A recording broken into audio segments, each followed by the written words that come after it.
하나, 둘, 셋. 안녕하십니까. 사마열혈입니다.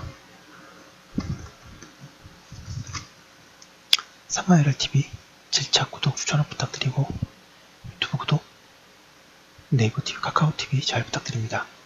지금 근로기준법을 계속 공부 중인데요. 많이 좀 진도가 느리고 있습니다. 그래도 잘 해보도록 하겠습니다. 제8장 재해보상, 제78조 요양보상, 제1항 근로자가 업무상, 부상 또는 질병에 걸리면 사용자는 그 비용으로 필요한 요양을 행하거나 필요한 요양비를 부담하여야 한다. 제2항 제1항에 따른 업무상 질병과 요양의 범위 및 요양 보상의 시기는 대통령령으로 정한다. 제18조 한 번 더 읽겠습니다. 제18조 요양보상 제1항 근로자가 업무상 부상 또는 질병에 걸리면 사용자는 그 비용으로 필요한 요양을 행하거나 필요한 요양비를 부담하여야 한다. 제2항 1항에 따른 업무상 질병과 요양의 범위 및 요양 보상의 시기는 대통령령으로 정한다. 제19조 휴업보상 제1항 사용자는 제78조에 따라 요양 중에 있는 근로자에게 그 근로자의 요양 중 평균 임금의 100분의 60의 휴업보상을 하여야 한다. 제2항 제1항에 따른 휴업보상을 받을 기간에 그 보상을 받을 자가 임금의 일부를 지급받은 경우에는 사용자는 평균 임금에서 그 지급받은 금액을 뺀 금액의 100분의 60의 휴업보상을 하여야 한다. 제3항 휴업보상의 시기는 대통령령으로 정한다. 79조 휴업보상 한 번 더 읽겠습니다. 제1항 사용자는 제78조에 따라 요양 중에 있는 근로자에게 그 근로자의 요양 중 평균 임금의 100분의 60의 휴업보상을 하여야 한다. 제2항 제1항에 따른 휴업보상을 받을 기간에 그 보상을 받을 자가 임금의 일부를 지급받은 경우에는 사용자는 평균 임금에서 그 지급받은 금액을 뺀 금액의 100분의 60의 휴업보상을 하여야 한다.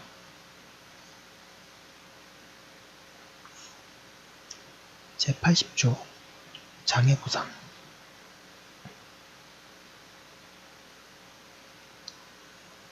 제1항 근로자가 업무상 부상 또는 질병에 걸리고 완치된 후 신체에 장애가 있으면 사용자는 그 장애 정도에 따라 평균 임금의 별표에서 정한 일수를 곱한 금액의 장애보상을 하여야 한다. 제2항 이미 신체에 장애가 있는 자가 부상 또는 질병으로 인하여 같은 부위의 장애가 더 심해진 경우 그 장애에 대한 장애보상 금액은 장애 정도가 더 심해진 장애 등급에 해당하는 장애보상 일수에서 기존의 장애 등급에 해당하는 장애보상 일수를 뺀 일수의 보상 청구 사유 발생 당시 평균 임금을 곱하여 산정한 금액으로 한다. 말은 어려운데 이거 잘 정리하시면 좋습니다. 제3항 장애보상을 하여야 하는 신체 장애 등급의 결정 기준과 장애보상의 시기는 대통령령으로 정한다. 80조 한 번 더 읽겠습니다.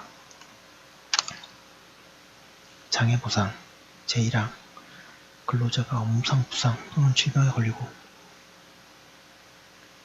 완치된 후 신체에 장애가 있으면 사용자는 그 장애 정도에 따라 평균 임금의 별표에서 정한 일수를 곱한 금액의 장애보상을 하여야 한다. 잠시만요.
제2항 이미 신체에 장애가 있는 자가 부상 또는 질병으로 인하여 같은 부위의 장애가 더 심해진 경우에 그 장애에 대한 장애 보상 금액은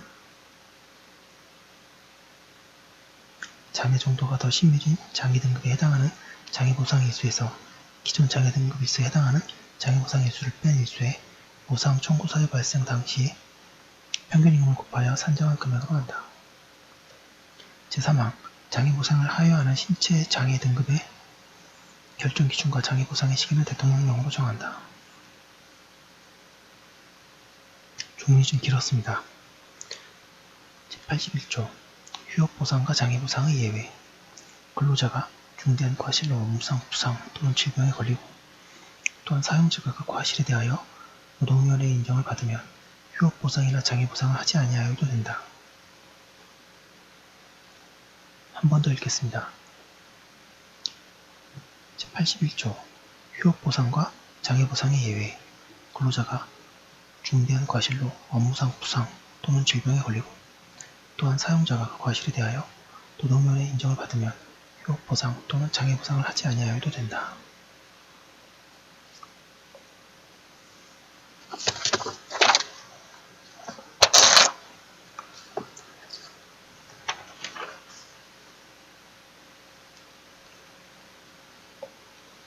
제82조 유족보상 제1항 근로자가 업무상 사망한 경우에는 사용자는 근로자가 사망한 후 지체 없이 그 유족에게 평균임금의 1001분의 유족보상을 하여야 한다.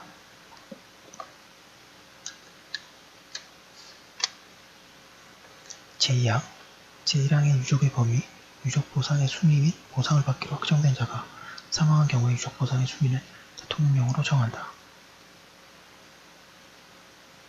한 번 더 읽겠습니다.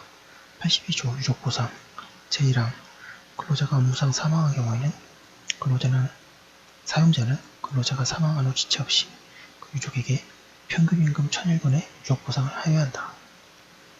제1항 제1항의 유족의 범위, 유족보상의 순위 및 보상을 받기로 확정한 자가 사망한 경우의 유족보상의 수위는 대통령령으로 정한다. 제83조 장의비 근로자가 업무상 사망한 경우에는 사용자는 근로자가 사망한 후 지체 없이 평균임금 91분의 장의비를 지급하여야 한다. 제83조 장의비 근로자가 업무상 사망한 경우에는 사용자는 근로자가 사망한 후에 지체 없이 평균임금 91분의 장의비를 지급하여야 한다.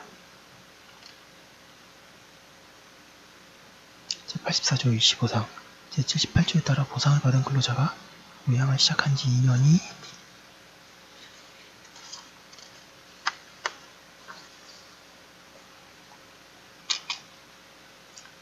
지나도 84조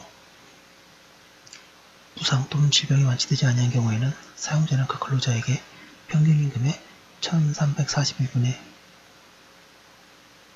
일시보상을 하여 그 후에 이 법에 따른 모든 보상 책임을 면할 수 있다. 한 번 더 읽겠습니다. 84조 일시보상 78조에 따라 보상을 받은 근로자가 요양을 시작한 지 2년이 지나도 부상 또는 질병이 완치되지 아니한 경우에는 사용자는 그 근로자에게 평균임금 1341분의 일시보상을 하여 그 후에 이 법에 따른 보상 책임을 면할 수 있다. 1341이니까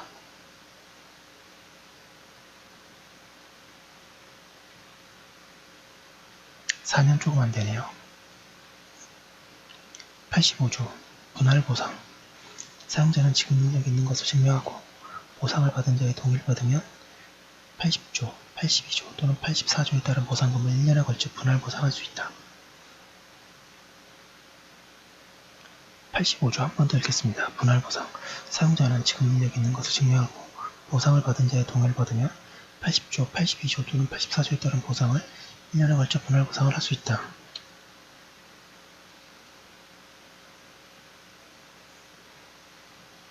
86조 보상청구권 보상을 받을 권리는 퇴직으로 인하여 변경되지 아니하고 양도나 압류하지 못한다. 86조 보상청구권 보상을 받을 권리는 퇴직으로 인하여 변경되지 아니하고 양도나 압류하지 못한다. 87조 다른 손해배상과의 관계. 보상을 받게 될 자가 동일한 사유에 대하여 민법이나 그 밖의 법령에 따라 이 법의 재해보상에 상당한 금품을 받으면 그 가액에 한도에서 사용자는 보상의 책임을 면한다.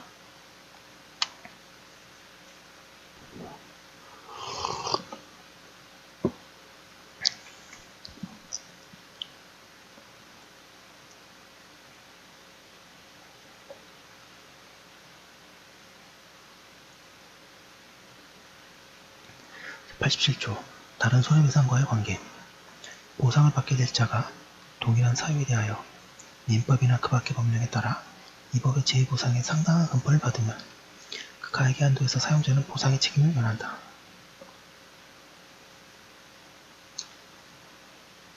88조 고용노동부 장관의 심사와 중재.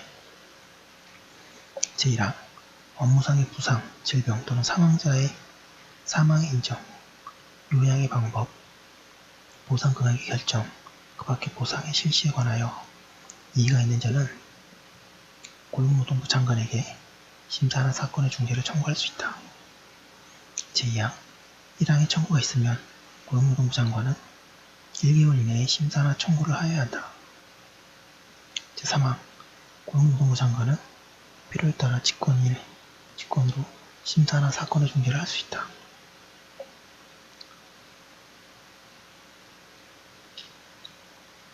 제4항 고용노동부 장관은 심사나 중재를 위하여 필요하다고 인정하면 의사에게 진단이나 검안을 시킬 수 있다. 제5항 제1항에 따른 심사나 중재의 청구와 제2항에 따른 심사나 중재의 시작은 시효의 중대안에 관하여는 재판상의 청구로 본다.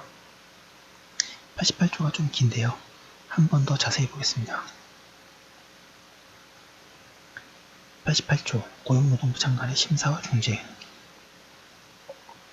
제1항 업무상의 부상, 질병 또는 사망의 인정, 요양의 방법, 보상 금액의 결정, 그 밖의 보상의 실시에 관하여 이의가 있는 자는 고용노동부 장관에게 심사나 사건의 중재를 청구할 수 있다. 제2항 1항의 청구가 있으면 고용노동부 장관은 1개월 이내에 심사나 중재를 하여야 한다. 제3항 고용노동부 장관은 필요에 따라 직권으로 심사나 사건의 중재를 할 수 있다. 제4항 고용노동부 장관은 심사나 중재를 위하여 필요하다고 인정하면 의사에게 진단이나 검안을 시킬 수 있다. 제5항 제1항에 따른 심사나 중재의 청구와 제2항에 따른 심사나 중재의 시작은 시효의 중단에 관하여는 재판상의 청구로 본다.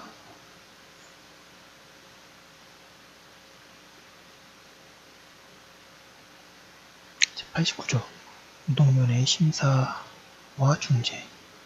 제1항 고용노동부 장관이 제88조 2항의 기간에 심사 또는 중재를 하지 아니하거나 심사와 중재의 결과에 불복하는 자는 노동위원회의 심사나 중재를 청구할 수 있다. 제2항 제1항에 청구가 있으면 노동위원회는 1개월 이내에 심사나 중재를 하여야 한다. 제89조 노동위원회의 심사와 중재. 제1항 고용노동부 장관이 제88조 2항의 기간에 심사 또는 중재를 하지 아니하거나 심사와 중재의 결과에 불복하는 자는 노동위원회에 심사나 중재를 청구할 수 있다. 제2항 제1항에 청구가 있으면 노동위원회는 1개월 이내에 심사나 중재를 하여야 한다. 제90조 도급사업의 예외. 제1항 사업이 여러 차례 도급에 따라 행하여지는 경우에 재해보상에 대하여는 원수급인을 사용자로 본다. 제1항 제2항 제1항의 경우에 원수급인이 서면상 계약으로 하수급인에게 보상을 담당하게 하는 경우에는 그 수급인도 사용자로 본다. 다만 2명 이상의 하수급인에게 똑같은 사업에 대하여 중복하여 보상을 담당하게 하지 못한다. 제3항 제2항의 경우에 원수급인이 보상의 청구를 받으면 보상을 담당한 하수급인에게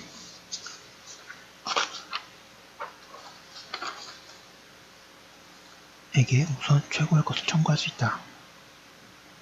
다만 하수급인이 파산의 선고를 받거나 행방이 알려지지 아니한 경우에는 그러하지 아니하다. 지금 근로기준법 제 90조를 읽고 있는데요. 한 번 더 읽도록 하겠습니다. 제 90조 도급사업에 대한 예외. 제1항 사업이 여러 차례의 도급에 따라 행하여지는 경우에 재해보상에 대해서는 원수급이는 사용자를 본다.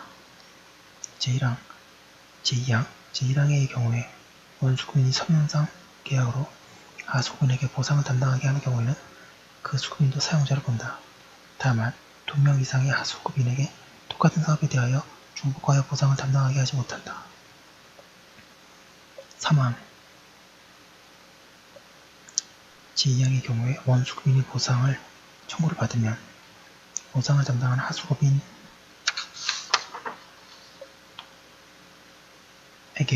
우선 최고할 것을 청구할 수 있다. 다만 그 하수급인이 파산의 선고를 받거나 행방이 알려지지 아니한 경우에는 그러하지 아니하다. 주문이 좀 기네요. 91조 서류의 보존. 사용자는 재해보상에 관한 중요한 서류를 재해보상이 끝나지 아니하거나 92조에 따라 재해보상 청구권이 시효로 소멸하기 전에 폐기하여서는 아니 된다. 한 번 더 읽겠습니다. 제91조 서류의 보존. 사용자는 재해보상에 관한 중요한 서류를 재해보상이 끝나지 아니하거나 제92조에 따라 재해보상 청구권이 시효로 소멸되기 전에 폐기하여서는 아니 된다. 제92조 시효. 이 법의 규정에 따른 재해보상 청구권은 3년간 행사하지 아니하며 시효로 소멸한다. 제92조 시효. 이 법의 규정에 따른 재해보상 청구권은 3년간 행사하지 아니하며 시효로 소멸한다. 3년 시험에 나오겠죠? 지금 제8장 재해보상을 자세히 봤습니다. 여기까지 한거 올려두고 계속 이어서 하겠습니다. 사마이럴TV 질차 구독 추천 부탁드리고 유튜브 네이버TV 카카오TV에서도 잘 부탁드립니다.